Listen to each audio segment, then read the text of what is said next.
ఈ రాత్రి వేళ మనము 20వ కీర్తన చదువుకున్నాం. 20వ కీర్తన పై భాగంలో అంటే మొట్టమొదటి వచనంలో ఆపత్కాలమందు యెహోవా నీకు ఉత్తరమిచ్చును గాక అనే మాట. ఈ కీర్తన దావీదు కీర్తనగా మనం చూస్తా ఉన్నాం. 21వ కీర్తన కూడా దావీదు కీర్తన ఇచ్చేవాడు. 22వ కీర్తన కూడా దావీదు కీర్తనే.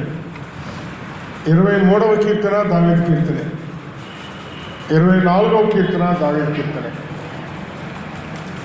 ఆపత్కాలమందు యెహోవా నీకు ఉత్తరమిచ్చును గాక అంటే ఇందులో దావీదు గారికి ఆపదలు వచ్చినాయని దేవుడైన యెహోవా దావీదు గారిని ప్రార్థించగా ఉత్తరం ఇచ్చాడని ఆ తలంపు ఉంది. అయితే అదే సమయంలో ఇది మెస్సియా కీర్తనగా మనం ఆలోచించినప్పుడు ప్రభు అయిన క్రీస్తు యేసు వారికి ఆపదలు వచ్చాయి. ఆపద కాలంలో ఆయన దేవుడికి మొరపెట్టాడు, దేవుడు ఆయనకు ఉత్తరం ఇచ్చాడు. ఒకసారి మనము ఇది 20వ కీర్తన కదా, 22వ కీర్తన అంటే మనకేం గుర్తొస్తుంది?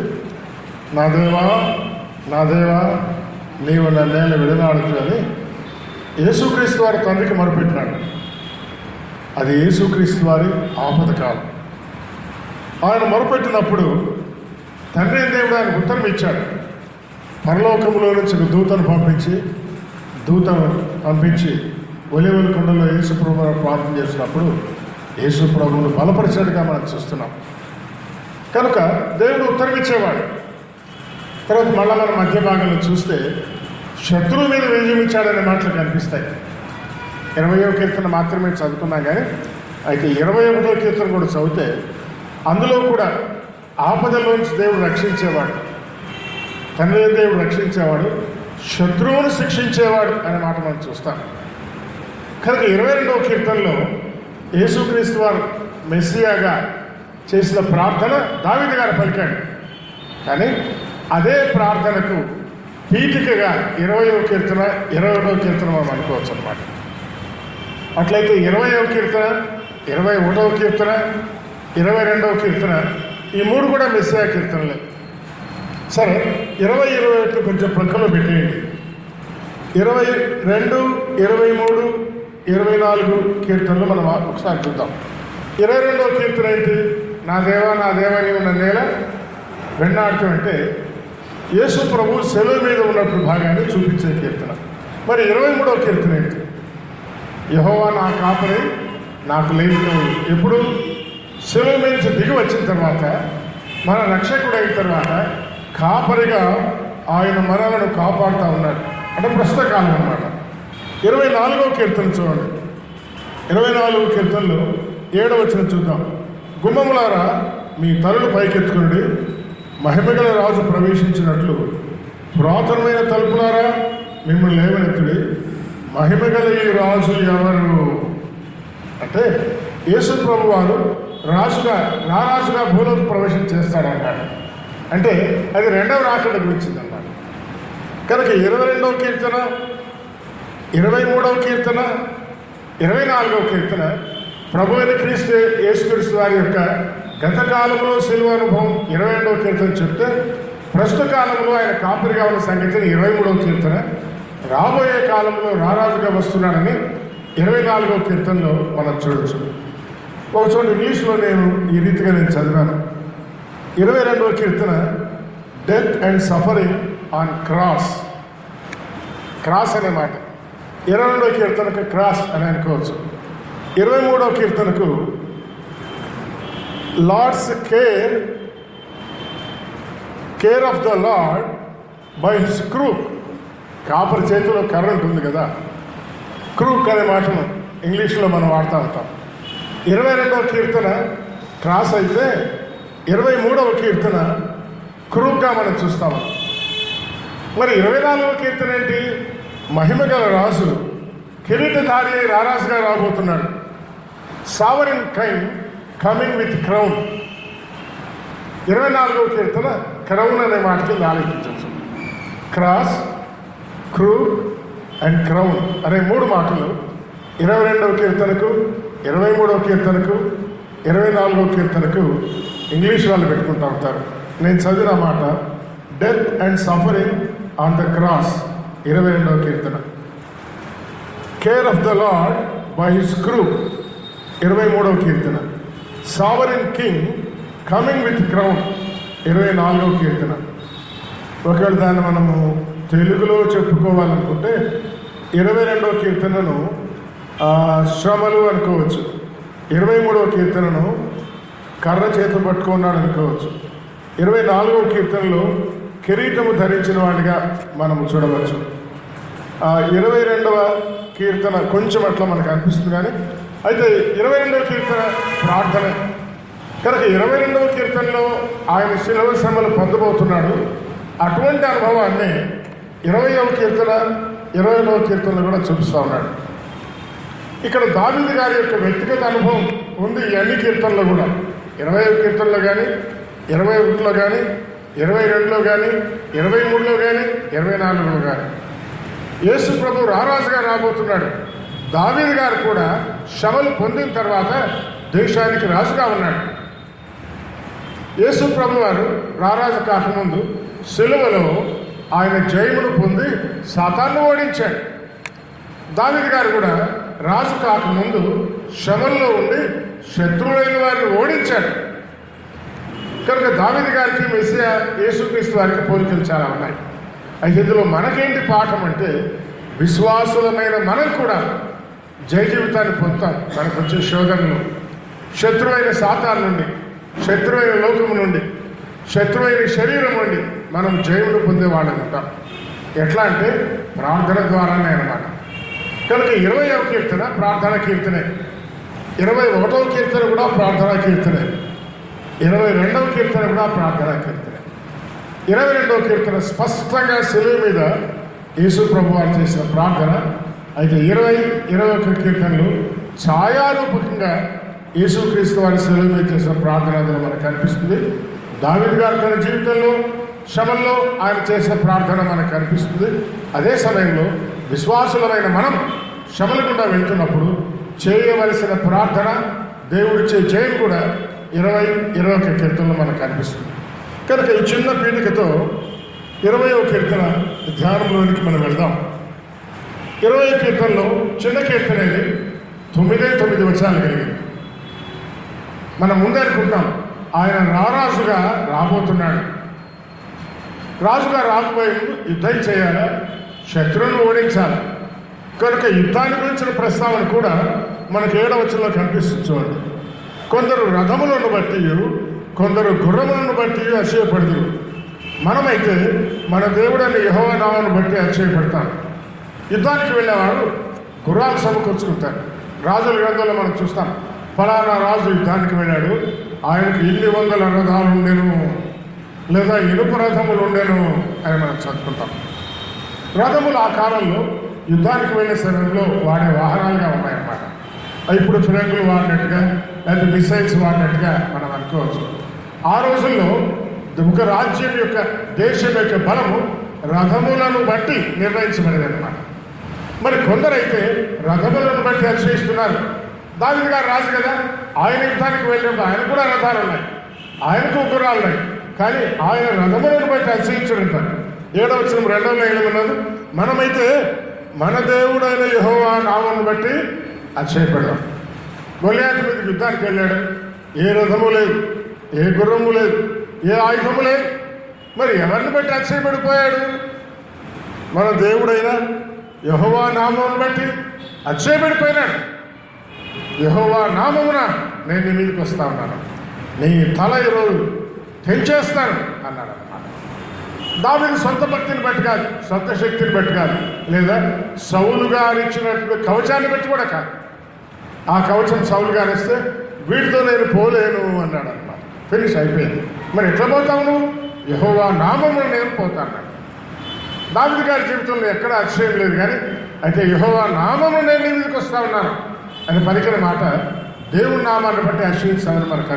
కనుక ఈ మాట గొల్యాతు మీదకి వెళ్ళినప్పుడే కాదు, ఎప్పుడు యుద్ధానికి వెళ్ళినా ఆయన రథాలను కానీ గుర్రాలు కానీ నమ్ముకునేవాడు కాదనమాట. అలా వాటిని నమ్ముకోకుండా యెహోవా నామమున వెళ్తే ఏం జరిగిందో 8వ వచనం చూడండి, వారు కృంగి నేలను పడి ఉన్నారు, మనము లేచి చక్కగా నిలుచుచున్నాము. ఎప్పుడైతే యెహోవా నామమున యుద్ధానికి దావీదు గారు వెళ్ళారో శత్రువు కృంగనేల పడిపోయినాడు. దావీదు ఆయన సైన్యము చక్కగా నిలబడ్డారంటే విజయం వచ్చిందన్నమాట. విజయం వచ్చింది. మరి మెస్సియా కీర్తన అనుకున్నాగా 22లో సాతాను మీదకి ప్రభువు యేసుక్రీస్తు వారి యుద్ధానికి వెళ్ళాడు. సాతాను కోరలు పీకివేయబడ్డాయి సిలువలో. సాతాను తల చెట్టుకు దొక్కబడేది. సాతానుగా బ్రతికే ఉన్నాడు కానీ చచ్చిన వాడితో సమానంగా ఉన్నాడు. క్రింద పడిపోయిన వాడిలాగా ఉన్నాడు అన్నమాట. వారు కృంగి నేల మీద పడి ఉన్నారు. మనము లేచి చక్కగా నిల్చున్నాం. యేసయ్య మరణంలో నుండి సమాధి చేయబడిన లేచాడు, నిల్చున్నాడు, అందరికి కనబడ్డాడు, పరలోకానికి ఆరోహణమైపోయాడు. కనుక 20వ కీర్తన 21లో కూడా ఇలాంటి మాటలు ఉంటాయి. ఒకవేళ 20 మనం చూస్తామో లేకపోతే ఇంకోసారి చూస్తాము. కనుక 20వ కీర్తనలు మనం చూస్తున్నప్పుడు ప్రభువు అయిన యేసుక్రీస్తు వారు శిలువ మీద సాతాను ఓడించిన సందర్భం మనకు కనిపిస్తూ ఉంది. అదే సమయంలో రాజైన దావీదు గారు శత్రువుల మీద జయమును పొందిన సందర్భం కూడా కనిపిస్తుంది. విశ్వాసులమైన మనం కూడా మన శత్రువులైన అపవాదిని జయించే విషయంలో ఏ రీతిగా ఉండాలి, ఇలాంటి విశ్వాసాన్ని కలిగి ఉండాలి. ఆపత్కాలమందు అనే మాట కీర్తన గ్రంథంలో చాలాసార్లు కొన్ని కాలాల గురించిన ప్రస్తావన నేను చెప్తున్నాం. ఆపత్కాలము, క్షేమకాలము, క్షామకాలము, కొన్ని కాలాలు మనకు కనిపిస్తాయి.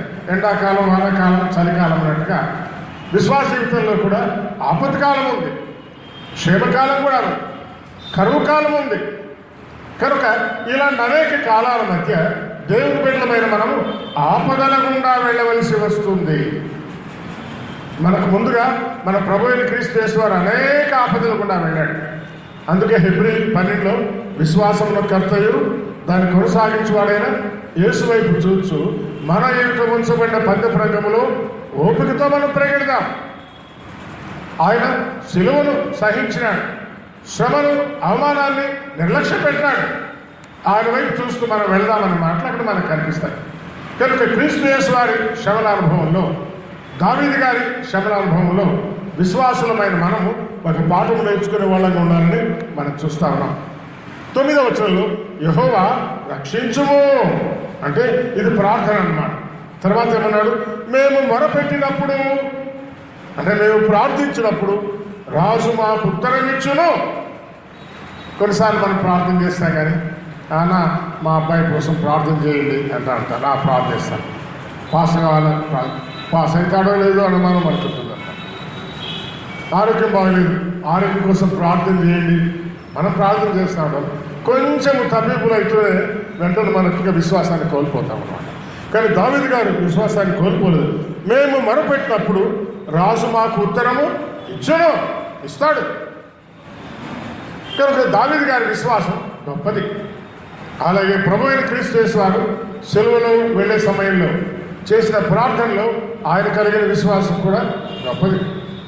రక్షించబడిన మీరు నేను కూడా మన జీవితంలో అలాంటి విశ్వాసాన్ని కలిగి ముందుకు సాగాలన్న సత్యాన్ని మనం ఇందులో చూస్తూ ఉన్నాం. కీర్తన గ్రంథాన్ని గురించిన పీఠిక గతకాలను చూసాం కాబట్టి ఆ వివరాల జోలికి వెళ్లకుండా ఊరికి ఆ స్లైడ్స్ మాత్రం చూద్దాం. కీర్తన గ్రంథం ఇశ్రాయేల్ దేశంలో వాళ్ళు పాడుకునే పాటలకు చెందింది. కీర్తన గ్రంథంలో ఫలవృక్షాలు అన్నీ కూడా స్తుతించాలని చెప్తా ఉన్నాడు. యాజకుడు కొమ్ముతో బూర ఊదినప్పుడు సమాజం వాళ్ళు ప్రత్యక్ష కూడా ఆమెకు చేరి వస్తారు, కీర్తనలు పాడతారని మనం అనుకున్నాం. ఈ కీర్తనలు రాసిన వారిలో దావీదు గారు ఎక్కువగా కీర్తనలు రాశారని, 76 కీర్తనలు రాశాడని, కౌరవ కుమారులు 12 కీర్తనలు రాశాడని, ఆసాపు 12 కీర్తనలు రాశాడని, సొలొమోను గారు 2 కీర్తనలు రాశాడని, మోషే గారు 1 కీర్తన రాశాడని, యజ్రహీనుడైన ఏతాను 1 కీర్తన రాశాడని, పీఠికలో రాసిన వారి పేరు లేని కీర్తనలు 46 ఉన్నాయని చెప్పని, అయితే 46 కూడా దావీదు గారే రాసి ఉంటాడని భక్తులు అభిప్రాయపడుతున్నారని. కనుక కీర్తన గ్రంథంలోని 150 కీర్తనలో కూడా ఇంచుమించుగా అనేకమైన వాటిని దావీదు గారే రాశాడని గత కాలంలో మనం చెప్పుకుంటూ వచ్చాం. ఇప్పుడు మనం ధ్యానిస్తున్నటువంటి ఈ కీర్తన మొదటి ప్రథమ స్కంధమైన 41 కీర్తనలో ఉన్న కీర్తనగా మనం చూస్తూ ఉన్నాం. 20వ కీర్తన అంటే క్రీస్తు ద్వారా రక్షణ ఏర్పాటు చేయబడింది అనే అంశము అని మనం అనుకున్నాం. ఈ రాత్రి మనం చెప్పుకున్నాం 20వ అధ్యాయంలో శత్రువు నుంచి దేవుడు రక్షించేవాడు, దేవుడి నుంచి మనం రక్షించేవాడు అనే సంగతి ఈరోజు 20వ అధ్యాయంలో కూడా మనకు కనిపిస్తుంది అనుకుంటున్నాం. క్రీస్తు యేసు వారికి అయితే తండ్రి అయిన దేవుడి నుండి రక్షణ కలుగుతుంది అనే అంశము మనకు కనిపిస్తుంది. ఈ చిన్న పీఠికతో మనము కీర్తన వివరమైన ధ్యానంలోనికి వెళ్ళడానికి ప్రయత్నం చేద్దాం. 20వ కీర్తన మనకు మొదటి స్కందంలో ఉండగా, ఈ మొదటి స్కందంలో ఎక్కువ కీర్తనలు రాసిన వాడు దావీదు గారే అని కూడా మనం చెప్పుకున్నాం. తర్వాత మిగిలిన స్కందాల్లో కూడా దావీదు గారే ఎక్కువ కీర్తనలు రాశారు అనే అంశాన్ని కూడా చెప్పుకున్నాం. కీర్తన గ్రంథంలో ఉండే పలు అంశాలు, కృతజ్ఞతగా దావీదు గారు పాడిన కీర్తనలు ఉన్నాయి. వ్యాధి బాధల నుండి విమోచించినప్పుడు సాక్ష్యముగా ఆయన పాడిన కీర్తనలు ఉన్నాయి. ప్రార్థన విజ్ఞాపనగా ఈరోజు ప్రార్థన కూడిక కీర్తనగా మనం చూస్తున్నాము. పశ్చాత్తాప కీర్తనలు ఉన్నాయి. మెస్సియా కీర్తన 20వ కీర్తన, 21వ కీర్తన మనం ఇప్పుడు ధ్యానించేవి అవి మెస్సియా కీర్తనలుగా ఉన్నాయి. యాత్రా కీర్తనలు కొన్ని ఉన్నాయి. జ్ఞానాన్ని గురించిన కీర్తనలు కొన్ని ఉన్నాయి. తీర్పుల గురించిన కీర్తనలు ఉన్నాయి. చరిత్ర ప్రకృతుల గురించిన కీర్తనలు కూడా ఉన్నాయి అనే సంగతిని గత కాలంలో మనం చెప్పుకున్నాం. ఇప్పుడు 20వ అధ్యాయం యొక్క ధ్యానంలోకి మనం వెళితే 20వ అధ్యాయంలో 9 వచనాలు ఉన్నాయి. వాటిని 4, 3, 2గా విడగొట్టుకోవచ్చు. మొదటి 4 వచనాలు ఒక భాగంగాను, తర్వాత 3 వచనాలు రెండవ భాగంగాను, తర్వాత 2 వచనాలు ఒక భాగంగా చూడవచ్చు. కీర్తన గ్రంథమే విచిత్రమైన గ్రంథం. విభజనలు కూడా విచిత్రంగా ఉంటాయి. ఇది డిసెండింగ్ ఆర్డర్లో ఉంచేవాడి 4, 3, 2. అంశం ఏంటి? దేవుడు తన వారిని రక్షిస్తాడు. తండ్రి దేవుడు క్రీస్తు యేసుని రక్షించాడు. సేవలో ప్రాణం పెట్టాడు. అయితే మృతి పొంది అందరిలాగా సమాధికే పరిమితమైన వాడు కాదు యేసయ్య. తండ్రి దేవుని ద్వారా రక్షించబడి తిరిగి లేచిన వాడై పరలోకానికి ఆరోహణమైపోయిన వాడిగా మనం చూస్తా ఉన్నాం. అలాగే దావీదు గారికి వచ్చిన శ్రమలన్నిటి నుంచి కూడా దేవుడు తనవాడైన దావీదును రక్షించాడు. మూడవదిగా తనవారు అంటే మీరు నేను కూడా అన్నమాట. రక్షించబడిన మనల్ని దేవుడు తనవారిగా ఎంచుకుంటున్నాడు. దేవుడు తన వారిని శ్రమలన్నిటి నుంచి రక్షిస్తాడు అనే అంశాన్ని మనం ఈ 3 తలంపులతో కూడా 20వ కీర్తన ధ్యానించుకోవచ్చు. ఇందులో 9 వచనాలు ఈ రీతిగా మనం అనుకుంటా ఉన్నాం. 1 నుంచి 4 వచనాలకు భాగమని, 5 నుండి 7 వరకు 2వ భాగమని, 8, 9 వచనాలు 3వ భాగమని. అంటే 4, 3, 2 వచనాలు అనగా 3 భాగాలుగా విడగొట్టుకున్నాం. ఆ 3 భాగాలకు మనం పెట్టుకునే హెడ్డింగ్ ఏంటో చూడండి. ఆ 3 భాగాల అంశం ఏంటి అంటే, మొదటి భాగంలో రాజు యొక్క జైలు కొరకే ప్రార్థన చేస్తున్నాడు. ఒకళ్ళు 22వ కీర్తన తీసుకున్నాను. నా దేవా నీవు నన్నేలా విడనాడితివి అంటే ప్రజల ఆత్మరక్షణ కొరకే కదా, ఆ పని చేసేయి అన్నట్టుగా అన్నమాట. ఆయన చేసిన ప్రార్థనగా కనిపిస్తుంది. 5 నుంచి 7 వచనాల్లో ఈ మాట ఉంది కాబట్టి అదే దేవుడు తన అభిషక్తుని రక్షించిన విశ్వాసము కలిగి ఉంటాడు. దేవుడు తాను అభిషేకించిన వారిని రక్షిస్తాడు. ప్రాముఖ్యంగా కీర్తన గ్రంథంలో అభిషక్తుడు అంటే అభిషేకించబడిన యేసు ప్రభు గుర్తన్నమాట. ప్రజలను వారి పాపాలను రక్షిస్తాడు కనుక ఆయనకి యేసు అని పేరు పెట్టబడుతుంది. అయితే క్రీస్తు అని పేరుకి అర్థం ఏంటి? అభిషక్తుడు. అభిషేకించబడినవాడు, రాజుగా అభిషేకించబడినవాడు, రాబోయే రారాజు, ప్రపంచాన్ని 1000 ఏళ్ళు పరిపాలించబోయేవాడు. ప్రపంచంలో ఏ రాజు కూడా 1000 ఏళ్ళు పరిపాలించలేదు. అసలు ఏ రాజు కూడా 1000 ఏళ్ళు బతకలేదు. ఏ మానవుడు 1000 ఏళ్ళు బతకలేదు. అందరికంటే ఎక్కువ బ్రతికిన వాడు కూడా 969 సంవత్సరాలు బ్రతికాడు. ఆదాము గారు 930 సంవత్సరాలు బ్రతికారు. వాళ్ళు బ్రతికారు, పాలన చేయలేదు. కానీ ఈయన అయితే 1000 ఏళ్ళు ఏకదాటిగా పరిపాలించబోతా ఉన్నాడు. కనుక నిజమైన రాజు ఈయనే అన్నమాట. రాజుగా అభిషేకించబడినవాడు ఈయనే. తండ్రి దేవుడు తన అభిషక్తుని అనగా యేసయ్యను రక్షించును అనే విశ్వాసాన్ని ఆయన కలిగి ఉన్నాడు. యేసయ్య కలిగి ఉన్నాడు. అలాగే ఈ కీర్తనలో దావీదు గారు అభిషేకించబడ్డ రాజుగా అభిషేకించబడ్డాడు. సమయం నుంచి అభిషేకించాడు. కనుక అభిషేకించబడిన రాజును దేవుడు శ్రమ నుండి రక్షిస్తాడనే విశ్వాసాన్ని దావీదు గారు కలిగి ఉన్నారు. మనం ఇందాక చదువుకున్నాం. మేము మొరపెట్టినప్పుడు మాకు ఉత్తరమిచ్చును అన్నాడు 9వ చివరిలో. ఆ విశ్వాసాన్ని కలిగిన వాడు. మూడవదిగా యెహోవా శత్రువులను ఓడిస్తాడు, తమను రక్షించమని మొరపెట్టాడు. ఈ కీర్తన ముగిస్తుంది. అదే మనం చదువుకున్నాం కదా 8వ వచనంలో, శత్రువులు కృంగి నేల మీద పడి ఉన్నారు, మనము లేచి చక్కగా నిల్చున్నాం. కనుక 8వ వచనంలో యెహోవా శత్రువులను ఓడిస్తాడు. 9వ వచనంలో రక్షించుము అని మొరపెట్టడంతో ఈ కీర్తన ముగిస్తాం. కనుక 9 వచనాలను 3 భాగాలుగా విడగొట్టి మనం ధ్యానిస్తే సహాయకరంగా ఉంటుంది. ఇప్పుడు మొదటి భాగానికి వెళ్ళడానికి మనం ప్రయత్నం చేద్దాం. రాజు యొక్క జయం కొరకై ఆయన ప్రార్థన చేస్తూ ఉన్నాడు. ఆపత్కాలం ముందు యెహోవా నీకు ఉత్తరమిచ్చునుగాక. ఇందాక మనం చివరి వచనం చదువుకున్నాం. ఏం చదువుకున్నాము? మేము మొరపెట్టినప్పుడు రాజు మాకు ఉత్తరమిచ్చును. మొదటి వచనంలో ఉత్తరమిచ్చును గాక అన్నాడు. ముగింపులో ఏమన్నాడు? మాకు ఉత్తరము ఇచ్చును. ప్రార్థనకు దేవుడు జవాబిచ్చును గాక అని ప్రార్థన మొదలుపెట్టాడు. ప్రార్థన ముగింపులో ఏమన్నాడు? ఉత్తరము ఇచ్చును, ఇచ్చేశాడు అన్నాడు అన్నమాట. అందుకే గొప్ప భక్తులకు మాట్లాడతారు, ప్రార్థించే సమయంలో ఇచ్చాడని దేవుని స్తుతితో ప్రార్థన ముగిస్తే బాగుందంటారు అన్నమాట. ఆయన ఇచ్చే దేవుడు ఇస్తాడు అనే నిరీక్షణ మీరు నేను కలిగి ఉండాలి. కనుక దీన్ని మనం ప్రార్థనా కీర్తన అనే అంశముగా దీన్ని మనము విడగొట్టగలం. తర్వాత యాకోబు దేవుని నామము నిన్ను ఉద్ధరించునుగాక అంటున్నాడు. యాకోబు దేవుడు అబ్రాహాము దేవుడు, ఇస్సాకు దేవుడు, యాకోబు దేవుడు. ముందుగా నేను అబ్రాహాము దేవుణ్ణి అన్నాడు. ఇస్సాకు ఆత్మీయంగా ముందుకు సాగిన తర్వాత నేను అబ్రాహాము ఇస్సాకుల దేవుణ్ణి అన్నాడు. యాకోబు మోసగాడుగా ఉన్నప్పుడు యాకోబు దేవుని అనలేదు. కానీ యాకోబు ఎప్పుడైతే దేవుడితో పోరాడి గెలిచాడో అబ్రాహాము ఇస్సాకు యాకోబుల దేవుణ్ణి నేను అన్నాడు. దాని పేరు మార్చేస్తున్నాడు.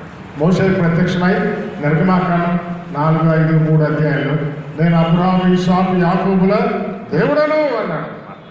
కనుక అబ్రాహాము దేవుడని, ఇస్సాకు దేవుడని, యాకోబు దేవుడని ఆయన తాను పరిచయం చేసుకున్నాడు. కాబట్టి కీర్తనాకారుడు యాకోబు దేవుని నామముని ఉద్ధరించుగాక అన్నాడు. యాకోబు అంటే మోసగాడు, కానీ పేరు మార్చబడినప్పుడు ఇశ్రాయేల్. మనమైతే ఏమున్నాం చెప్పండి? ఇశ్రాయేలు దేవుని నామము ఉద్ధరించబడుగాక అంటారు. ఆయన యాకోబు కదా అంటే పాత అనుభవంలే, పక్కన పెట్టేసి మారిపోయినాడులే అని కొట్టిపారేస్తాం. కానీ దేవుడు అలా కొట్టిపారేయలేదు. కీర్తన గ్రంథంలో మనం చూసిన, ఇక యెషయా గ్రంథంలో మనం చూసిన ఆయన నేను యాకోబు దేవుణ్ణి అంటాడు. లేదా యాకోబు నిన్ను విమోచించిన వాడు నేనే అన్నాడు. ఇశ్రాయేలు నిన్ను విమోచించిన వాడు నేనే అన్నాడు. కాబట్టి యేసయ్య ఎవరు అంటే ఒక మాట చెప్తే మోసగాళ్ళ దేవుడు ఆయనే చెప్పాలి, పాపుల దేవుడు అని చెప్పాలి. అందుకే పాపులను రక్షించడానికి ఈ లోకానికి వచ్చాడు. ఆయన అన్నాడు రోగులకు వైద్యుడు అక్కరు కానీ నీతిమంతులకు వైద్యుడు అక్కర్లేదు. కనుక నేను పాపులనే రక్షించడానికి వచ్చాను, నీతిమంతులను రక్షించడానికి నేను రాలేదన్నాడు. కనుక ఆయన తను పరిచయం చేస్తున్నప్పుడు నువ్వు ఎవరమయ్యా అంటే నేను యాకోబు దేవుణ్ణి అంటాడు.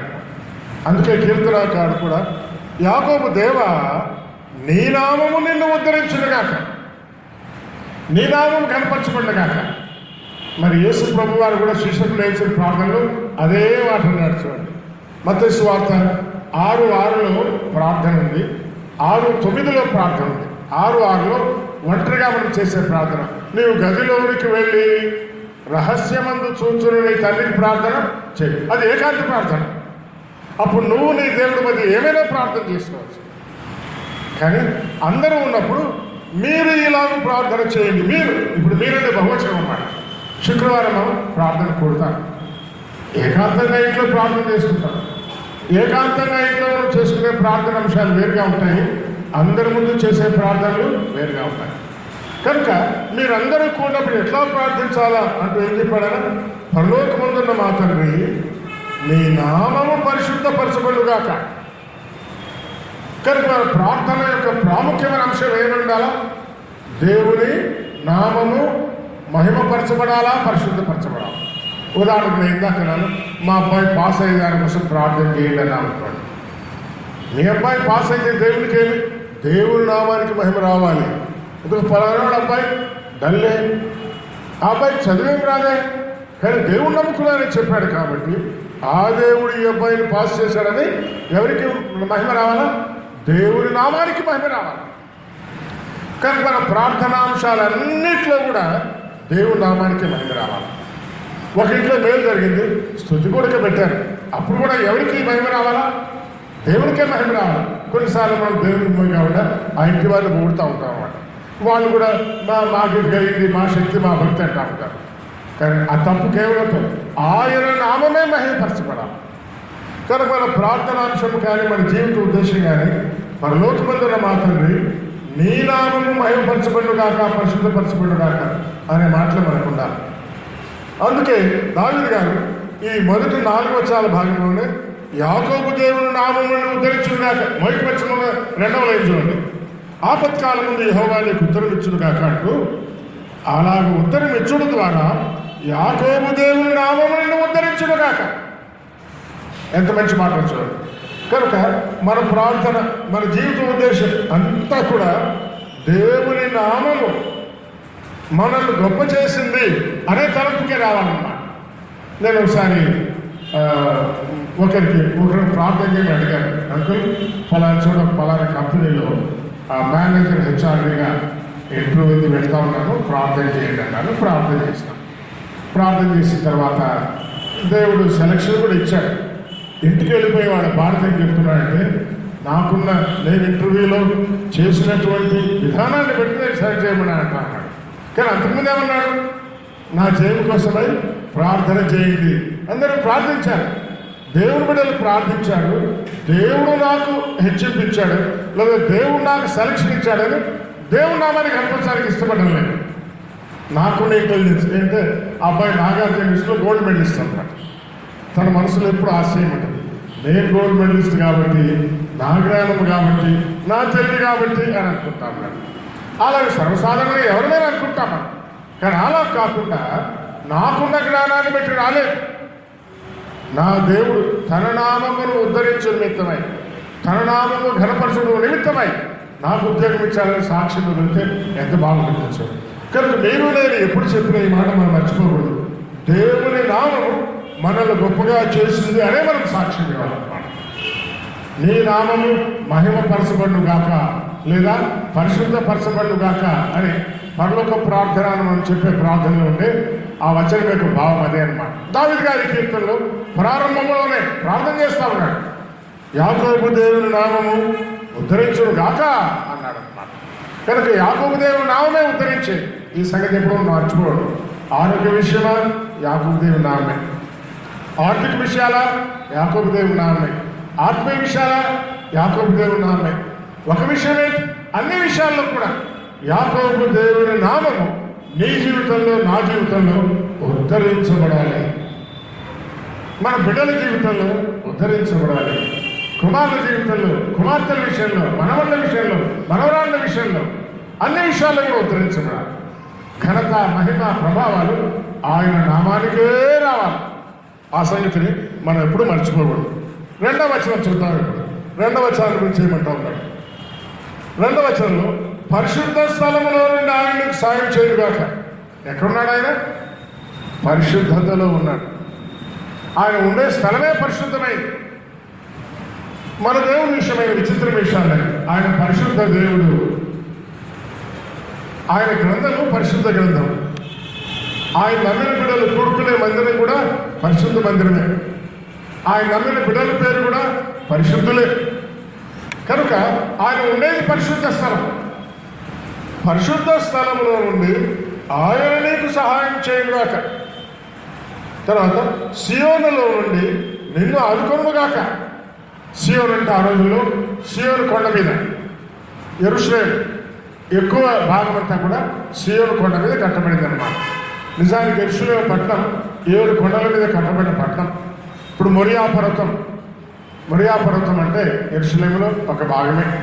కల్వరి కొండ అది కూడా, ఒలీవల కొండ అది కూడా యెరూషలేము. కానీ సియోను పర్వతం అంటే, సియోను పర్వతం పెద్దది ఒకటి ఉంది, చిన్నది ఒకటి ఉంది, పెద్దదాని మీద మరొకటి ఉంది. 3 పర్వతాలు సియోను పర్వతాలు ఉన్నాయి. కానీ కొన్నిసార్లు యెరూషలేము అని చెప్పాలంటే సియోను అని చెప్పడం కూడా కనిపిస్తుంది అన్నమాట. కనుక సియోనులో నుండి ఆయన ఆదుకొనుగాక అంటే యెరూషలేము షాలేములో వచ్చింది ఆనుకుని కాక అనే మాట. యెరూషలేములో ఎవరున్నారు? యెరూషలేము మందిరము, దేవుని మందిరము కనుక దేవుడు తన పరిశుద్ధ ఆలయంలో ఉన్నాడని దాని భావం అన్నమాట. కానీ ఇందులో మీకు నాకు పాఠం ఉందా? విశ్వాసమైన మనము మన దేవుడు ఎక్కడున్నాడు? మన దేవుడు ఆలయం అంటే సంఘమే అన్నమాట. ఆలయం అంటే మళ్ళా కట్టడం కాదు, గుడి కాదు, గంట కాదు, గోపురం కాదు, లోపల కుర్చీలు కాదు, లేకపోతే పాలిష్ చేసినటువంటి బండ, ఇవి కావు ఆలయం. సజీవమైన రాళ్ల చేత కట్టబడినటువంటి దేవుడి యొక్క ఆలయం అంటే విశ్వాసమైన మీరు నేనే. మరి పరిశుద్ధాలయం అంటే మన జీవితాలే పరిశుద్ధంగా ఉండాలి, మన జీవితాలు పరిశుద్ధంగా ఉండాలి. కనుక పరిశుద్ధ స్థలములో ఆయన ఉన్నాడు. ఒకవేళ ఎవరిని ఇక్కడికి వచ్చినా అందరికీ పరిశుద్ధులే కనిపించాలి. ఒకసారి ఒక ఆయన అన్నాడు, బ్రదర్ నేను అక్కడికి వచ్చినప్పటికీ వీళ్ళందరూ అందరూ వాదులాడుకుంటా ఉన్నారు, నేను వెళ్ళిపోయాను అక్కడి నుంచి అన్నాడు. అది ఎంత అవమానకరంగా ఉండొచ్చు. అంటే ఇక్కడ పరిశుద్ధత లేదు అని అనుకున్నాడు. అలాంటి తలం ఎప్పుడు రాకూడదు. ఈ రోజుల్లో సంఘాలంటే అవి పరిశుద్ధుడైన దేవుని నిలయాలు మనం ఒకటి గుర్తుంచుకోవాలి. అందుకే బైబిల్లో నా మందిరము ప్రార్థనా మందిరం అనబడు అని తెలుగు బైబిల్లో ఉంది, కానీ ఇంగ్లీష్ బైబిల్లో my house shall be called the house of prayer. House of prayer అంటే ఆయన ఇల్లు అన్నాడు. ఆయన ఇల్లు పరిశుద్ధమైనది కనుక పరిశుద్ధ స్థలంలో నుండి ఆయన మీకు సహాయం చేస్తాడు. అందుకే పరిశుద్ధ స్థలమైన సంఘ ప్రార్థనలు బలమైనవి. సంఘ ప్రార్థనల ఎదుట లేదా సంఘం యొక్క పునాదుల ఎదుట సాధారణ భయపడతాడు, వణుకుతాడు. సంఘం యొక్క పునాది మీద సాధారణ ఏమీ చేయలేడు. వ్యక్తిగతంగా విశ్వాసాలు కావాలంటే ఏమైనా చేయలేడు, కానీ సంఘాన్ని ఏమీ చేయలేడు. సార్వత్రికంగా ఉండే సంఘాన్ని సాతాను ఎప్పుడు కూడా కదిలించాడు, ఏం చేయలేడు. సంఘంలో ఉండే ఒక్కొక్క విశ్వాసం శోధించగలడు, కాబట్టి బయటకు లాగాడు, ఒక్కొక్క రాయిని లాగుతూ ఉండగలడు, కానీ సార్వత్రికంగా సంఘాన్ని మాత్రమే చేయలేడు. కనుక సంఘపు పునాదుల ఎదుట సాధారణ భయపడతాడు. సంఘ ప్రార్థన అంత బలమైందని మనం గుర్తుంచుకోవాలన్నమాట. అందుకే పరిశుద్ధ స్థలంలో నుండి ఆయన నీకు సహాయం చేయునుగాక, సియోనులో నుండి నిన్ను ఆదుకోనుగాక. కొంతమంది సంఘాన్ని ప్రార్థన చేయమని అడగడానికి కూడా సిగ్గుపడతారన్నమాట. సిగ్గుపడాల్సిన పర్లేదు. సమస్యలు అందరికీ ఉన్నాయి, సమస్య లేని వాళ్ళు ఎవరు లేరు.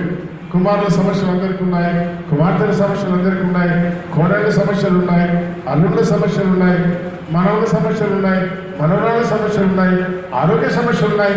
మనం దావీదు గారి జీవితంలో చూస్తున్నాం, ఎంతో ఆరోగ్యాన్ని కోల్పోయాడు. వాటన్నిటి కొరకే ప్రార్థించాడు. ప్రార్థించినట్టుగా కీర్తనలో రాశాడు, కీర్తన కట్టుకున్నాడు, కీర్తన పాడుకున్నాడు. కనుక మన ప్రార్థనకు జవాబు పరిశుద్ధ స్థలంలో వస్తుందనే సంగతిని గుర్తుంచుకోవాలి. కనుక సంఘ ప్రార్థనలలో మనకు సహాయము, ఆదరణ లభిస్తుంది అనే సంగతిని మనం గుర్తుంచుకోవాలి. సంఘం యొక్క ప్రాముఖ్యత, సంఘం యొక్క విలువ ఏంటో మనం అర్థం చేసుకోవాలన్నమాట. అందుకే 2వ వచనంలో పరిశుద్ధ స్థలములో నుండి ఆయనకు సహాయం చేయనుగాక, సియోనులో నుండి నిన్ను ఆదుకొనుగాక. ఆవిడ సంఘం ద్వారా దేవుడు మనల్ని ఆదుకుంటాడు. అందుకే మీలో ఏమన్నా రోగి అయినా వాడి సంఘ పెద్దలను పిలిపించాలి. విశ్వాసంతో వాడు చేసిన ప్రార్థన వాడిని స్వస్థపరుస్తుంది. కొంతమంది సంఘ పెద్దలకే చెప్పరు, మా కోసం ప్రార్థన చేయలేదే, మా ఇంటికి రాలేదే అంటూ ఉంటారన్నమాట. మీరు పిలవకపోతే ఎవరు రాని గుర్తుంచుకోండి. మీలో ఎవడైనా రోగి అయినా వాక్యమే చెప్తే సంఘపు పెద్దలను పిలిపించుకోవాలి. మీరు పిలిపిస్తేనే వస్తారు, లేకపోతే రారు. వాళ్ళకేవాళ్ళు రావాలా అని ఎప్పుడు ఎక్స్పెక్ట్ చేయడం, రాలేదు తప్పులు మోపకూడదు కూడా, రారు కూడా. ఒక చిన్న సందర్భం చెప్తాను. ఓసారి నేను చాలా కాలం క్రితం ఈ ఊళ్ళో కాదు ఇంకో ఉన్నాము, ఒకరింటికి వెళ్ళాను. వాళ్ళు బయటకు పోతే ఇల్లు తాళం చేస్తున్నారు. మీ ఇంటికే వచ్చాను మేమంటే కూడా తలుపు తెరవడం లేదు. ఎంతసేపు లేదు, మీరు వచ్చింది మీకోసం, మీతో మాట్లాడిపోదా 2 నిమిషాలు మాట్లాడతాను తెలుగుంటే బలవంతంగా తలుపు తీస్తాను. తలుపు తీస్తే లోపలికి వెళుతూనే సోఫా సెట్ల మీద అయ్యగారు ఇప్పేసిన చొక్కా ప్యాంట్ అని పడేసినాడు. ఇంకొంచెం లోపలికి వెళ్తే డైనింగ్ టేబుల్ మీద అమ్మగారు ఇప్పేసిన పాత బట్టలు నట్టే ఉన్నాయి. అందుకని వాళ్ళు వాక్యం వినడానికి ఇష్టపడలేదు. అంటే వాళ్ళు సిద్ధపడని సమయంలో మేము వెళితే లోపల ఆహ్వానించడానికి కూడా వాళ్ళకి వెళ్ళాకున్నారు. ఇంకా ఆఫీస్ టైం అవుతుంది అన్న, ఆఫీస్ పోవాలా, లేట్ అవుతుంది అంటా ఉన్నారు అన్నమాట.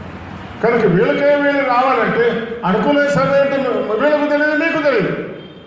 వీళ్ళు వస్తారని మీకు తెలియదు, మీ దగ్గర రావాలని వీళ్ళకు తెలియదు. కనుక ఎప్పుడైనా పెద్దలు మన ఇంటికి రావాలంటే మీ అక్కర తెలియపరిచి మా ఇంటికి రమ్మని మీరు ఆహ్వానించాలి. అదే బైబిల్ చెప్పారన్నమాట. మీలో ఎవరిని రోగి అయినా వాడు సంఘపు పెద్దలను పిలిపించవలను. మీరు పిలిపిస్తేనే వస్తారు, లేకపోతే రా. తెలుగులో పిలవని చోటికి వెళ్ళకూడదని సామెత కూడా ఉందన్నమాట, గుర్తుంచుకోండి. గుడ్డిగా రావాలా, పెద్దలు కాబట్టి మీరు రావాలా, స్వార్థులు కాబట్టి మీరు రావాలా, అది మీ బాధ్యత. మీరు ఎందుకు రాలేదు అని నెపాలు ఎప్పుడు వేయకూడదు. అలాగే ఎవరిని వేస్తే వాళ్ళకి మీరే జవాబు చెప్పండి. ఎప్పుడు రారు వాళ్ళు, వాళ్ళ ఫోన్ నెంబర్లు ఉన్నాయి, ఫోన్ చేయండి. ఒకవేళ నేను నాలాంటి వాడు ఊరు లేకపోయినా మేము మిగిలిన వాళ్ళకైనా చెప్పి ఏర్పాటు చేస్తాను. ఎక్కడున్నా కానీ అన్నా ఫలానా ఇంట్లో అక్కడ కావాలంట, దయచేసి మీరు వెళ్ళండి, ప్రార్థన చేయండి అని మేమే చెప్పుకుంటా ఉంటాం. ఎవరో ఒకరు ఉంటాం, ఎవరో ఒకరు వస్తాం. కనుక సంఘానికి తెలియపరుచుట గుర్తుంచుకోండి. సంఘము ద్వారా ఆదరణ లభిస్తుంది. అదే మనకు రెండవ లైన్లో ఉన్న మాట ఇంకోసారి చూద్దాం. చూడండి, సియోనులో నుండి నిన్ను ఆదుకొనును గాక. సియోను అంటే మనం అనుకున్నాము యెరూషలేము, అది దేవుని మందిరానికి గుర్తు. దేవుడు తన మందిరం, తన సంఘము ద్వారా మీకు ఆదరణ ఇస్తాడు. చాలా పర్యాలు మనం వింటాం, అన్న మీరు ఆ రోజు మా ఇంటికి వచ్చినారు, మీరు ఫలానా వచనం చదివినారు అంటే, చదివి ప్రార్థన చేసినారు, ఆ వచనము నన్ను ఆదరించింది, నాకు ఆదరణ దొరికింది అని చాలామంది చెప్పడం మనం విన్నాం. కొన్నిసార్లు ఆ వచనం ద్వారా నాకు కూడా ఆదరణ దొరికి ఉండదు, కానీ వచనము ద్వారా దేవుడు ఆదరణ ఇచ్చేవాడు అన్నమాట. అసలు ఆయన పేరే ఆదరణకర్త. యెషయా 9:6 మనం చదువుకుంటాం కదా. కనుక ఆదరణకర్త తన సంఘం ద్వారా నిన్ను ఆదరిస్తాడు, సంఘానికి ఆయన ఇచ్చిన కాపురం ద్వారా ఆదరిస్తాడు. అది దేవుడి క్రమం. సియోనులో నుండి ఆయన నిన్ను ఆదుకోను గాక. ఎంత మంచి మాట చూడండి. తర్వాత 3వ వచనం చూద్దాం. 3వ వచనంలోకి వెళ్తే 3వ వచనం మొదటి లైన్లో ఆయన నీ నైవేద్యంలో అయితే జ్ఞాపకం చేస్తున్నాడు గాక. 2వ లైన్లో నీ దహన బలులను అంగీకరించుడు గాక. నైవేద్యాలు, దహన బలులు. నైవేద్యాలు, బలులు అంటే ఒకసారి మనం లేవియాకాండం వెళ్ళాలన్నమాట. బలులు 5 రకాలైన బలులు ఉన్నాయి. లేవియాకాండం చాలా కాలం క్రితం మనం ఒకవేళ ధ్యానించుకున్నాం అనుకుంటారు. లేవియాకాండంలో ఉన్న మొదటి 5 అధ్యాయాలు 5 రకాలైన బలులు ఉన్నాయి. మొదటి అధ్యాయంలో దహన బలు, 2వ అధ్యాయంలో నైవేద్యం ఉంది, 3వ అధ్యాయంలో సమాధాన బలు, 4వ అధ్యాయంలో పాప పరిహారం బలు, 5వ అధ్యాయంలో అపరాధ పరిహారం బలి. ఆ తర్వాత 6, 7, 8 కావాలంటే 9, 10 అధ్యాయాలు కూడా ఈ బలుల యొక్క విధులు, ఎట్లా ఈ బలులు చేయాలో చెప్పబడ్డాయి అన్నమాట. బలుల గురించి మొదటి 5 అధ్యాయాలు, బలుల యొక్క విధుల గురించి తర్వాత 5 అధ్యాయాలు ఉంటాయి. ఈ బలులు దేవుని మందిరంలో యెరూషలేములో అర్పించబడతా ఉంటాయి. ఆయన నీ నైవేద్యంలో అయితే జ్ఞాపకం చేస్తున్నాడు గాక. నైవేద్యము, ప్రార్థన అనేది మళ్ళా మన కీర్తన గ్రంథంలో కూడా కనిపిస్తుంది. కీర్తన గ్రంథంలో 141వ కీర్తన 2వ వచనం ఉంది. నా ప్రార్థన ధూపము వలను నేను చేతులెత్తుట సాయంకాల నైవేద్యం వలను నీ దృష్టికి అంగీకారములను గాక అన్నాడు. నేను చేతులెత్తుట సాయంకాల నైవేద్యంలాగా ఉండను గాక. అంటే ఇది సాయంకాల ప్రార్థన అన్నమాట. మనం బలుల గురించి చూసిన భాగంలో కూడా జాగ్రత్తగా చూస్తే దహన బలి అని అనగానే ఉదయకాలం దహన బలి అండి, సాయంకాల దహన బలి అని మనకు కనిపిస్తుంది అన్నమాట. సాయంకాల ప్రార్థన, ఉదయకాల ప్రార్థన. కీర్తన గ్రంథంలో కూడా మనం చాలాసార్లు చూస్తాం. సాయంకాలపు ప్రార్థన, ఉదయకాల ప్రార్థన అనే పదాలు చూస్తాం. కనుక 141వ కీర్తనలో నేను చేతులెత్తుట సాయంకాల నైవేద్యమని ఉండును గాక. చేతులెత్తడం అంటే తిమోతి 1వ పత్రిక 2వ అధ్యాయం 9వ వచనం చెప్తున్నాను. కావున ప్రతి స్థలమందు పురుషులు కోపంలో సంశయంలో లేని వారే పవిత్రమైన చేతులెత్తి ప్రభువుకు ప్రార్థన చేయాలి. కనుక చేతులెత్తుట అంటే పవిత్రమైన చేతులెత్తుట ప్రార్థన గుర్తుగా ఉందన్నమాట. కనుక 3వ వచనంలో ఆయన నీ నైవేద్యమును జ్ఞాపకం చేసుకున్నాడు గాక అంటే ఆయన నీ ప్రార్థనను జ్ఞాపకం చేసుకుంటాడు. నీ ప్రార్థన ఆయన వింటాడు. నీ ప్రార్థన ఆయనకు వినబడుతూ ఉంది.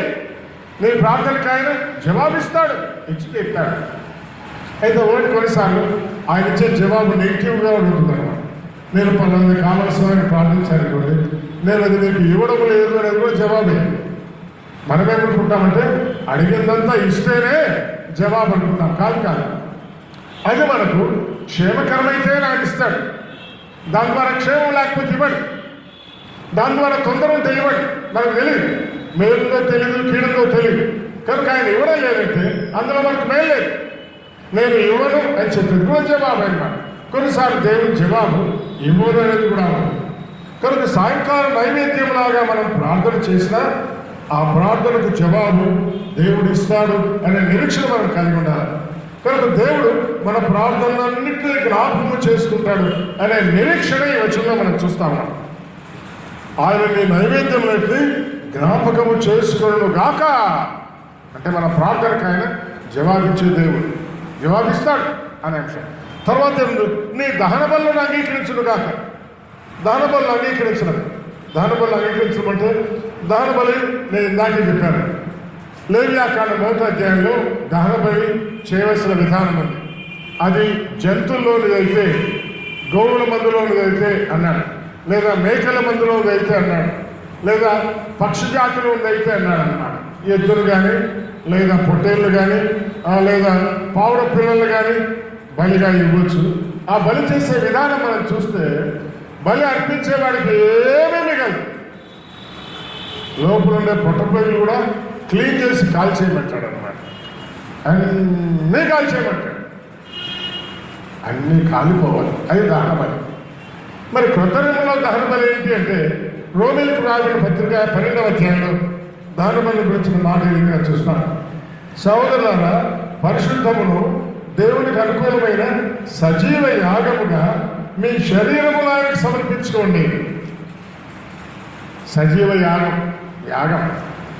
యాగం అంటే బలే అన్నమాట. యాగముగా మీ శరీరాలు సమర్పించుకోవాలి. దహన బలికి సజీవ యాగ సమర్పణకు తేడా.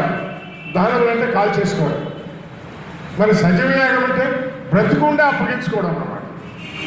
నిదానంగా మనం ఆలోచన చేస్తే కాల్చుకోవడం సులభంగా ఉంటుంది, కానీ బ్రతికి ఉండి యాగం చేయడం అనేది కష్టంగా ఉంటుంది. ఎందుకంటే కాల్చుకునే వాళ్ళు చూస్తాం కొంచెం మనం అర్ధగంట సేపు లేదా గంట సేపు, మహా అంటే హాస్పిటల్లో 2-3 రోజులకు వాళ్ళ పని అయిపోతున్నారు.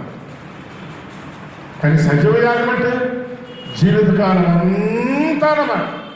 అందుకే 20-11 అధ్యాయంలో దినమెల్లా మేము ప్రభు కొరకై వధించబడినట్టుండిన గొర్రెల్లాగా ఉన్నాం. రోజు దేవునిపై వధించబడతా ఉన్నాం, రోజు మమ్మల్ని మేము కాల్చుకుంటా ఉన్నాం. కనుక మన శరీరాలు సజీవ యాగముగా ఆయనకు సమర్పించుకోవాలి. అదే మీ నుండి నా నుండి ఆయన కోరే దహనం అన్నమాట. ఇప్పుడు మా 12లో కొన్ని అంశాలు ఉన్నాయి. నేను వాటికి నెంబర్లు వేశాను, వాటిని మనం గమనించవచ్చు. సహోదరులారా, పరిశుద్ధముగా సజీవ యాగంగా అన్నాం కదా, మీ శరీరాలు పరిశుద్ధమైనవిగా ఉండాలి. నెంబర్ 1. అపవిత్రంగా ఉన్న దేవుడు సమర్పించుకుంటాడగా, ఆ దేవుడు ₹1,00,00,000 ఇస్తాను, నేను 2 కోట్లు లంచం తీసుకోవాలి అంటే అట్లా కాదు. దేవునికి మన డబ్బు సమర్పించామా, అది పరిశుద్ధమైనదిగా ఉండాలి. సమయం ఇచ్చామా, పరిశుద్ధమైనదిగా ఉండాలి. శరీరం ఇచ్చామా, పరిశుద్ధమైనదిగా ఉండాలి. నెంబర్ 1 పరిశుద్ధమైనది. రెండవది దేవునికి అనుకూలమైనదిగా ఉండాలి, దేవునికి వ్యతిరేకమైనదిగా కాదన్నమాట.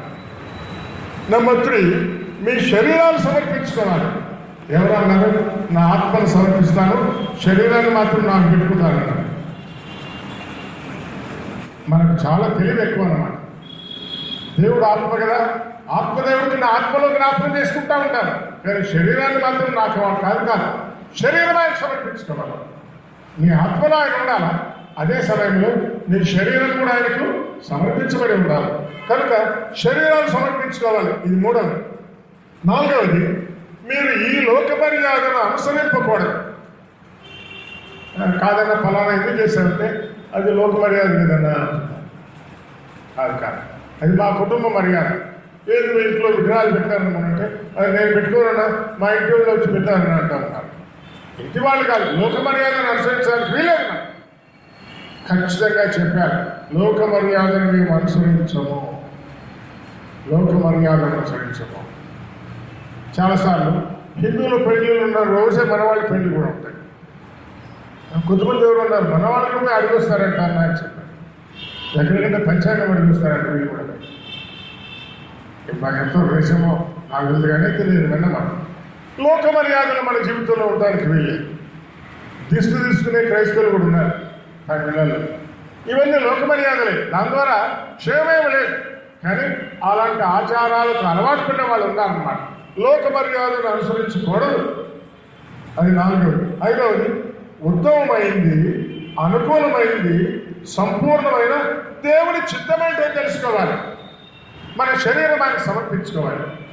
మొన్న ఒక భార్యాభర్తలు అన్నారు, మా ఉద్యోగం మానేసేసి దేవుని సేవ చేద్దాం అనుకుంటామన్నా అన్నారు. మేము హైదరాబాద్కి వెళ్తాక అంటా ఉన్నాను. నిజమా? నేను ఆయన మాట్లాడితే అవునకు చాలా కాలం నాకు చెప్తా ఉన్నాడు. నేను కూడా సరే అన్నాను. మా ఉద్యోగం మానేసి మీకు వచ్చే జీతం పోతుంది, మన సంఘాల్లో నువ్వు సేవ చేస్తున్నావు, నీకు అన్నం పెట్టేవాళ్ళు ఉండరు, అసలు నువ్వు ఏం తింటున్నావో అడిగేవాళ్ళు కూడా ఉండరు, నువ్వు తింటావు అనే సంగతి కూడా వాళ్ళు తెలియదు, నీకు అక్కడ ఉంటానే సంగతి వాళ్ళు తెలియదు.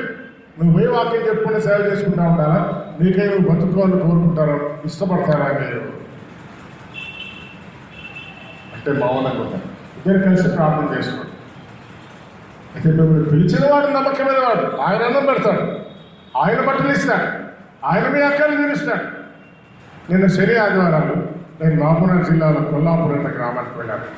కొల్లాపూర్ నక్సలైట్స్ యొక్క నిలయం. అక్కడ మహబూబ్నగర్ జిల్లా ఎస్పీ గారిని కాల్ చేశారు. నక్సలైట్స్ ఎందుకంటే మీకు తెలిసే ఉంటుంది. ఆయన కార్లు బ్లాస్ట్ చేశారు, చాలా గందరగోళంగా చచ్చిపోయాడు కూడా అన్నారు.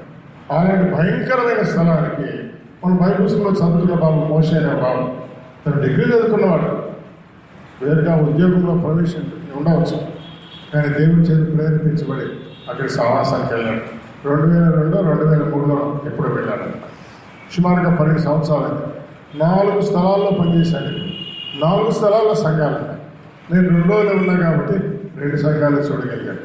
నేను చెప్పాను, బాబు నేను కూడా నీలాంటి పని చేయలేకపోతున్నాను. ఏదో సంఘాలు తిరిగి ఉన్న స్థలాల్లో పనిచేస్తూ ఉన్నాను, కొత్త స్థలాల్లో ఈ రోజుల్లో చేయలేకపోతూ ఉన్నాను. నిజానికి నేను ఉద్యోగం చేస్తున్నాను, కొత్త స్థలాల్లో పనిచేశాను. కొత్త స్థలాలు దేవుడు పనిచేయగా సంఘాలు ఏర్పరిచినాడు, ఆత్మలు ఇచ్చినాడు, సంఘాలు కట్టుబడ్డాయి, ఆ సంఘాలు విస్తరించినాయి, వృద్ధిలోకి వస్తున్నాయి. ఈ బాబు 4 స్థలాల్లో పనిచేశారు. 3 స్థలాల్లో ఈయన వెళ్తాడు ఆరాధన. పొద్దున 6:30 నుంచి 8:30 దాకా స్థలానికి వెళ్తాడు. 9 నుంచి 11:30 దాకా 2వ స్థలంలో ఉంటాడు. మళ్ళా అర్థగంట ప్రయాణం. 12 చేరుకుంటాడు 3వ స్థలానికి. 12 నుంచి 2:30 దాకా 3వ స్థలం చేస్తాడు. మరి 4వ స్థలం ఏమైందంటే మా మధ్య నమ్ముకున్న వాళ్ళు తయారయ్యారు కొంతమంది, కనుక 4వ స్థలానికి వెళ్ళి పంపిస్తూ ఉన్నాము అన్నాడు. కనుక దేవుని పరిచయ విషయంలో దేవుని చిత్తమేంటో మనం తెలుసుకోవాలి. మరి ఆయన అక్కలు ఎట్లా తీర్చబడ్డాయో ఏమో నాకు తెలియదు.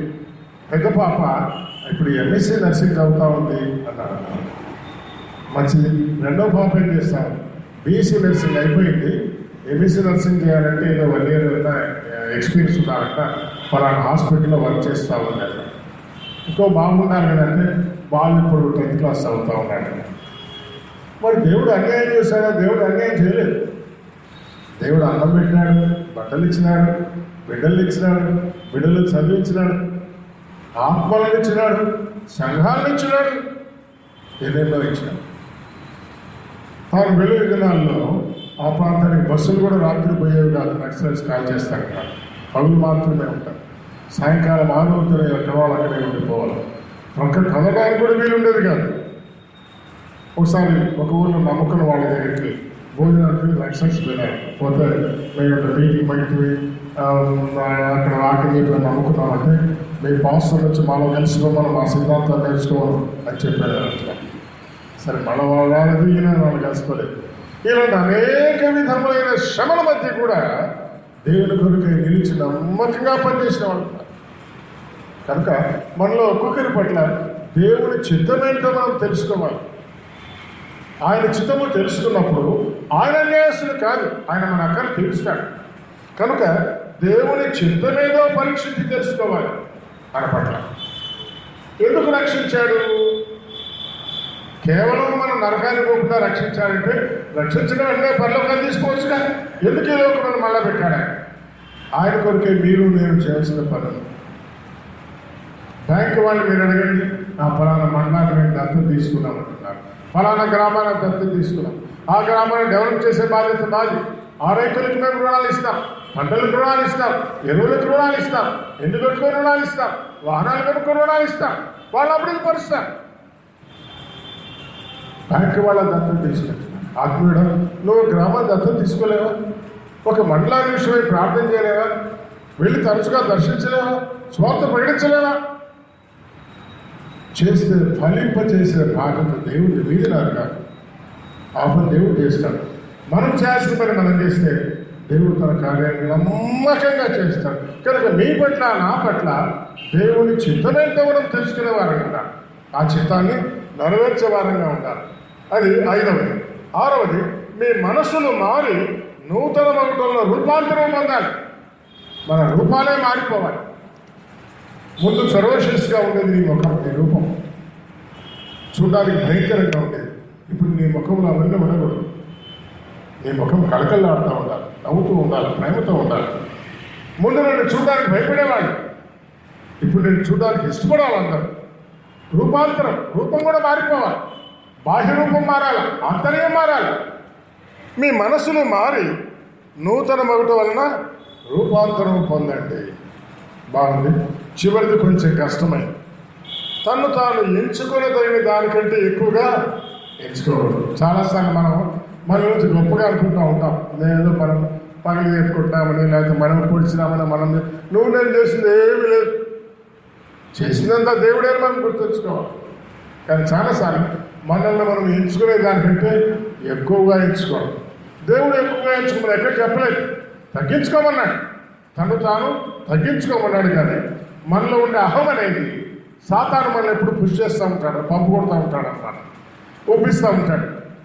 కనుక తను తాను ఎంచుకునే తగిన దానికంటే ఎక్కువగా ఎంచుకోకూడదు.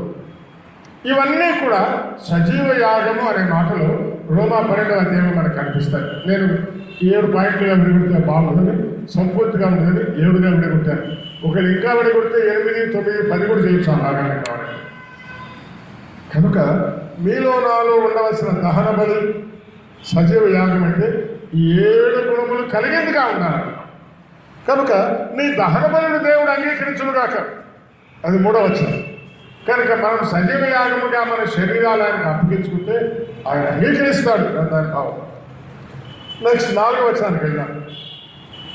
ఆ రోమా 12 కింద దేవుడు ఒక్కొక్కరికి విభజించి ఇచ్చిన విశ్వాస పరిమాణం ప్రకారము తాను స్వస్థబుద్ధి గలవాడమునకై తగిన రీతిగా తను ఎంచుకోవాలి అని నాకు అనుగ్రహింపబడిన కృపను బట్టి మీలోనున్న ప్రతి వారితోనూ చెబుతున్నాను అని పౌలు వారిని బ్రతిమలాడటం మనం చూస్తూ ఉంటాం.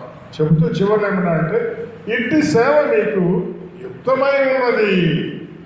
ఈ 7 గుణాలు కలిగి ఉన్నా నువ్వేదో గొప్పగా చేశానని కాదు. యుక్తమైందంటే అది కేవలం తగిందన్నమాట. ప్రభుత్వాలు నీకు ఉద్యోగం ఇచ్చారు, 7 రకాలైన కార్యాలు నీకు అప్పగించారు, 7 నువ్వు చేయాలంతే. 7 చేస్తేనే తగిన పని చేసినట్టుగా అన్నమాట, ఎక్కువ చేసినట్టే కాదు.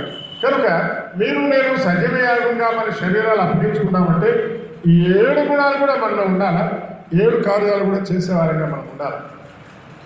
కనుక ఈ రీతిగా 4వ వచనం, నీ కోరికను సిద్ధింపజేసి నీ ఆలోచన యావత్తూ సఫలపరచును గాక. ఈ పై 3 వచనాలు మనం చూసామే, వాటిని నెరవేరిస్తే మన దేవుడు నీ కోరికను సిద్ధింపజేసే దేవుడు, నీ ఆలోచనలను సఫలం చేసే దేవుడు. చిన్నప్పుడు మన కథలు వింటా ఉంటాం, ఎవరో తపస్సు చేశాడంట, ఆ దేవుడు ప్రత్యక్షమైనంట, నీ కోరిక సిద్ధించుగా అన్నాడంట. మన దేవుడు ఎంత సులభంగా చెప్పినాడు చూడండి, నీ కోరికను ఆయన సిద్ధింపజేస్తాడు. తర్వాత మాట కూడా నీ ఆలోచనలు యావత్తూ సఫలం చేస్తాడు, జీవితాన్ని సఫలం చేస్తాడు. ఎప్పుడు మన జీవితాలు సజీవ యాగంగా పరిశుద్ధంగా దేవునికి అనుకూలమైనటువంటి బలుడుగా మన శరీరాలు సమర్పించుకున్నప్పుడు ఆయన మన కోరికను సిద్ధపజేస్తాడు. మన ఆలోచనలన్నీ కూడా సఫలం చేసే గొప్ప దేవుడిగా ఉన్నాడు. కనుక మొదటి 4 వచనాల్లో 4వ వచనం ప్రాముఖ్యంగా సఫలము చేసే దేవుడిని మనం కలిగి ఉన్నాం అనే అంశాన్ని మనం గుర్తుపెట్టుకోవాలి. ఇప్పుడు 2వ భాగానికి మనం వెళ్ళడానికి ప్రయత్నం చేద్దాం. అంటే 5, 6, 7 వచనాలు 2వ భాగం అనుకున్నాం కదా, ఆ భాగానికి వెళ్దాం. 5, 6, 7 వచనాల్లో దేవుడు తన అభిషేక్తుని, అంటే మీరు దేవుడు అభిషేకించబడిన వాళ్ళని, అభిషేక్తుని రక్షించున్న విశ్వాసము కలిగి ఉంటారు. అభిషేకించబడిన యేసయ్యను సిలువలో ఆయన రక్షించాడు. ప్రాణము పెట్టిన మృతుల్లోని తిరిగి ఆయన లేపాడు. రాజుగా అభిషేకించబడినటువంటి దావీదు గారిని ఆపదల నుంచి రక్షించి రాజుగా చేశాడు. అలాగే మిమ్మును నన్ను కూడా ఆయన అభిషేకించాడు తన పని కొరకై. అది మనం మర్చిపోవడం. ఏ పని ఆయన మనకు అప్పగించాడో అదే అభిషేకం అన్నమాట. ఆ పని నమ్మకంగా చేయడం అభిషేకం. అభిషేకించమంటే ఏదో మనం మిషన్ చర్చస్లో గురువుగా అభిషేకించారు చేశారు అదే కాదు. దేవుడు మనం ఏ పని కొరకే నియమించాడో అదే అభిషేకం. కనుక దేవుడు తన అభిషేక్తుని సమస్యలన్నిటి నుంచి రక్షిస్తాడనే నమ్మకాన్ని మనం కలిగి ఉండాలి. అది 5, 6, 7 వచనాలు అన్నమాట. 5వ వచనం ఎదుటిగా వచ్చాం.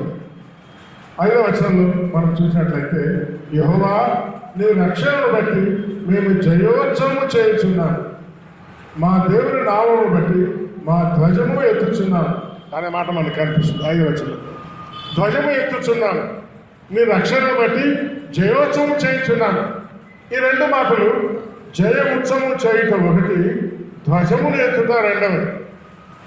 జయ ఉత్సవం చేయడం అంటే ఒక మాటలో ఆరాధిస్తున్నాము అని అర్థం అన్నమాట. ఆరాధన ఏం చేస్తున్నాము? ఆయన జయగీతాలు పాడుతున్నా ఒక ఉత్సవం, ఒక పండుగలాగా ఆచరిస్తాము. మరి రెండవది ధ్వజము ఎత్తుట.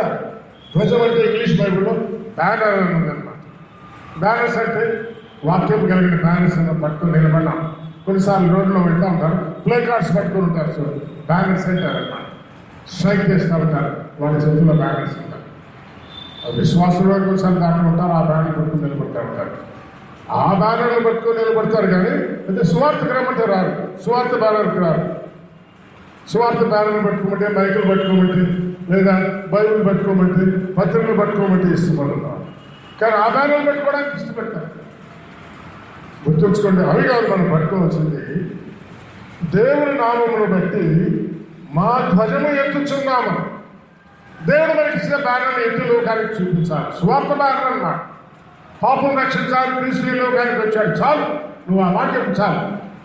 వినేవాళ్ళ చెవులు గింగురుమైనట్టుగా చేస్తాడు దేవుడు. ఆ మాటల ద్వారా ఎవరినో పట్టుకుంటాడు. కనుక జయోత్సవం చేయుట అనేది ఆరాధన అయితే, ధ్వజం ఎత్తుట స్వార్థ ప్రకటన కొరకు అని మనం గుర్తుంచుకోవాలి. 6వ వచనానికి వద్దాం, లేదా 5వ వచనం. నీ ప్రార్థనలన్నీ యెహోవా సమర్పించుడుగా. 5వ చివరలో అంటే మనము జయోత్సవం చేసినప్పుడు, మనము ధ్వజం ఎత్తినప్పుడు ఆయన మన ప్రార్థనలు సఫలం చేస్తాడు. అంటే మనం ఆరాధిస్తూ ఆయన మనకు అప్పగించిన పరిచర్య, స్వార్థ ప్రకటన పరిచర్య నెరవేర్చినట్లయితే మన ప్రార్థనకి జవాబిస్తాడు. ప్రార్థనకి జవాబిచ్చే దేవుడు ఆయన. 5వ వచనం మనం చూస్తున్నాం. 6వ వచనంలో ఏముందో చూడండి. 6వ వచనంలో యెహోవా తన అభిషేక్తుని రక్షించునని నాకు ఇప్పుడు తెలియదు. 6వ వచనం స్పష్టంగా మనం చూస్తే, యెహోవా తన అభిషేక్తుని రక్షించునని నాకు ఇప్పుడు తెలియదు. అభిషేక్తుడైన దావీదును సమస్యలన్నిటి నుంచి రక్షించాడు. ఎట్లాగూ రక్షణార్థమైన తన దక్షిణ హస్త బలమును చూపును. ఆయన చేతులు బలం కలిగిన చేతులు. చాలాసార్లు మనం వింటున్నాం, అబ్రాహాము శరీరం ఏమో చచ్చిపోయింది, కానీ అబ్రాహాముతో దేవుడు మాట్లాడుతూ నేను సర్వశక్తి గల దేవుడిని అన్నాడు అన్నమాట. నా దగ్గర శక్తి ఉంది అబ్రాహాము, నీ శరీరంలో శక్తి లేదు, శారమ శరీరంలో శక్తి లేదు, కానీ శక్తి నా దగ్గర ఉంది అన్నాడు. కనుక ఆయన దక్షిణ హస్త బలమును చూపే దేవుడు. చూపుతూ ఏం చేస్తాడంటే, తన పరిశుద్ధ ఆకాశము నుండి అతనికి ఉత్తరం ఇచ్చను. పరిశుద్ధ ఆకాశము నుండి మనకు ఉత్తరం ఇచ్చేవాడు. ఈ మాట మనకంత నిరీక్షణగా ఉండొచ్చు. నువ్వు జాబు రాయి, నీకు జవాబిస్తాడు అని చెప్పినట్టు అన్నమాట. నువ్వు అడుగు, ఆయన డబ్బిస్తాడు అని చెప్పినట్టు అన్నమాట. నువ్వు అడుగు, నువ్వు ప్రార్థన చేయి, ఆయన జవాబిస్తాడు. తన దక్షిణ హస్త బలమును చూపిస్తాడు. బలమైన కార్యాలు నీ జీవితంలో చేస్తాడు అని 6వ వచనం అంటూ ఉన్నాడు. సరే, 7వ వచనానికి వెళ్ళిపోదాం, మన సమయం అయిపోతా ఉంది కాబట్టి. కొందరు రథములను బట్టి, గుర్రములను బట్టి అతిశయపడతాడు. మీరు నేను కూడా మన జీవితంలో సాతానుతో పోరాడే సమయంలో, మన శత్రువులను ఓడించవలసిన సమయంలో రథాలు గుర్రాలు ఒక్కరికి రావు. సొలొమోను గారు చేసిన తప్పదే. తండ్రి అయిన రాజు దావీదు గారు యుద్ధాలు చేశాడు, అన్ని యుద్ధాల్లో జయం పొందాడు. రథములు ఉన్నాయి, రౌతున్నాయి, కానీ రథముల కొరకు లేదా పురముల కొరకు ఐగుప్తుకి ఎప్పుడు ఆయన వెళ్ళలేదు. బైబిల్లో ఉంది, మేము ఐగుప్తుకు వెళ్ళకూడదు. ఐగుప్తు రథాశ్రములు శ్రేష్టమైనవే, కానీ అక్కడికి వెళ్ళకూడదు అన్నాడు. దావీదు గారు ఎప్పుడు ఐగుప్తు వెళ్ళి అశ్వాలు కొనుక్కోలేదు. కానీ సొలొమోను గారు ఐగుప్తు నుంచి గుర్రాలు తెప్పించుకున్నాడు. అనగా లోకపు శక్తిని ఆశ్రయించాడనమాట, దేవుని యొక్క దక్షిణ హస్త బలమును ఆశ్రయించకుండా. కానీ దావీదు గారు అట్లా కాదు. దావీదు గారు దేవుని యొక్క దక్షిణ చేయండి, కుడి చేయండి, కుడి చేయి బలాన్ని ఆశ్రయించాడు. అందుకే దావీదు గారు చేసిన యుద్ధాలన్నింటిలో దావీదు చేయబడ్డాడు. కనుక మీరు నేను కూడా చాలా పర్యాలు దేవుని మీద అనుకోకుండా మనుషుల మీద, లోకం మీద అనుకుంటూ ఉంటాం. అవన్నీ మానేయాలి. కనుక గుర్రాలను బట్టి కాదు, రథములను బట్టి కాదు, మన దేవుడైన యెహోవా నామమును బట్టి అతిశయపడాలి. మనం ఇందాక చెప్తున్నాం, దావీదు గారు గొల్యాతు మీద చెప్తున్నాడు, యెహోవా నామమును నేను వస్తాను అని అతిశయించాడు. కనుక మన జీవితంలో దేవుని నామం ఒకటే, మనం రక్షించింది ఆయన నామే. అపొస్తలుల కార్యాలు 4వ అధ్యాయం మనం తీసుకుంటాం. మరి ఏ నామమున రక్షణ లేదు. ఆకాశము క్రింద మనుషులకు ఇవ్వబడిన ఏ నామములో రక్షణ లేదు. కనుక మనం అతిశయించవలసింది కూడా ఈయన నామమునని 7వ వచనంలో చూస్తున్నాం. కనుక ఇలాంటి అనేక కారణాలను బట్టి మన జీవితంలో అతిశయించదగిన వాడు ఒక్క ప్రభువు మాత్రమే అనే సంగతిని మనం గుర్తుంచుకోవాలి. చివరిగా ఇప్పుడు 8, 9 వచనాలు చూద్దాం. 8వ వచనంలో శత్రువును ఓడించి తమ్మును రక్షించమని మనం పెడతా ఉన్నాడు దావీదు గారు. 8వ వచనం ఉన్నాడు, వారు కృంగి నేల మీద పడి ఉన్నారు అని ఆయన విశ్వాసం. ఇంకా యుద్ధం అయిపోలేదు, నేను యుద్ధానికి వెళ్తాను, ప్రార్థిస్తా ఉన్నాను, దేవుడు జయమిస్తాడు. శత్రువు కృంగి నేల మీద పడి ఉన్నాడు అన్నాడు అన్నమాట. విశ్వాసంతో ఆ మాట చెప్తా ఉన్నాను. కానీ మీరు నేను కూడా ప్రార్థించే విషయంలో మనము విశ్వాసము కలిగిన వారం ఉండాలి. దేవుడు జయమిచ్చేవాడు, శత్రువును ఓడిస్తాడు. మనము లేచి చక్కగా నిల్చుంటాం, మనకు జయమిస్తాడు. ప్రభువును బట్టి అతిశయించేవారు చక్కగా లేచి నిలుస్తారు అనే సంగతిని మనం గుర్తుంచుకోవాలి. కనుక 8వ వచనంలో దావీదు గారి యొక్క విశ్వాసాన్ని మనం చూస్తున్నాం. ఇలాంటి విశ్వాసాన్ని మనం కలిగి ఉండాలి. దేవుడు మనల్నేమో చక్కగా లేచి నిలుపుతాడు, మరి మన శత్రువు అయిన వారిని కృంగి నేల మీద పడుకునేట్టుగా చేస్తాడు. చివరిగా 9వ వచనం ప్రార్థనలో ముగిస్తా ఉన్నాడు. 9వ వచనంలో యెహోవా రక్షించును, మేము మొరపెట్టినప్పుడు రాజు మాకు ఉత్తరం ఇచ్చునుగాక అని ముగిస్తాము. కనుక కీర్తన ముగింపులో ఎవరు మన దేవుడు అంటే రక్షించిన దేవుడు, ఉత్తరమిచ్చే దేవుడైనా అని మనం అర్థం చేసుకోవాలి. ప్రార్థిస్తే జవాబిచ్చే దేవుడు, రక్షించాడు, మన ప్రార్థనకి జవాబిచ్చే దేవుడైనా. కనుక ఇలాంటి దేవుడిని కలిగిన మీరు నేను ధన్యులమైన సంగతిని మనం గుర్తుంచుకోవాలి.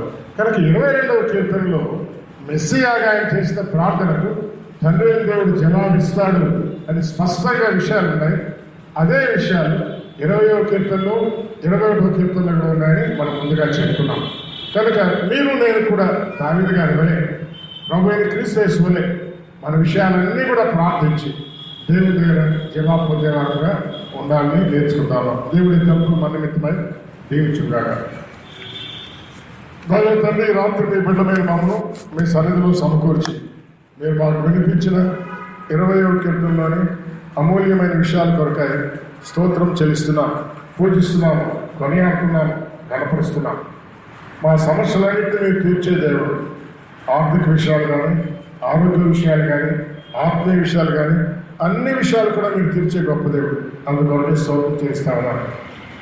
యాకోబు దేవుడు నామము ఉద్ధరించబడుగా, కానీ మా జీవితంలో మీరు చేసే ప్రతి కార్యాన్ని బట్టి కూడా మీ నామము ఉద్ధరించబడిన సహాయం చేయమని వేడుకున్నాం. మీరు మాకు అనుగ్రహించిన వాక్యం కొరకై, వాక్యం వెలుగు కొరకై స్తుతిస్తూ పూజిస్తూ కొనియాడుతూ క్రీస్తు యేసు నామమున ప్రార్థిస్తున్నాం తండ్రి.